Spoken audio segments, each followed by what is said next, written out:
CPIM general secretary Sitaram യെച്ചൂരിയുടെ വേർപാടിൽ പാടിയോട്ടുചാലിൽ ചേർന്ന സർവകക്ഷി യോഗം അനുശോചിച്ചു. മൗനജാഥയും തുടർന്ന് അനുശോചന യോഗവും ചേർന്നു.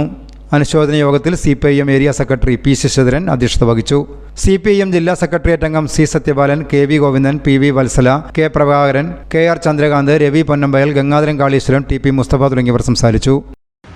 അതുകൊണ്ട് അദ്ദേഹത്തിൻ്റെ യോഗ വിവരങ്ങൾ, അതിൻ്റെ പുരോഗതിയും മറ്റും കാര്യങ്ങളുമെല്ലാം കേരളത്തിലെയും കണ്ണൂരിലെയും CPIMൻ്റെ നേതൃത്വത്തിൽ അതാത് സമയം ലഭിക്കുന്നുണ്ടായി.